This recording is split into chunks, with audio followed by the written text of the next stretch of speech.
こんにちは、遠藤翔一です。今回、US タイプのキーボードの設定をします。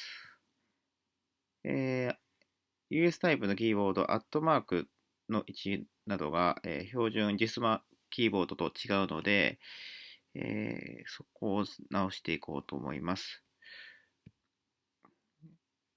キーボードのプロパティ、ドライバーの更新で、ここですね。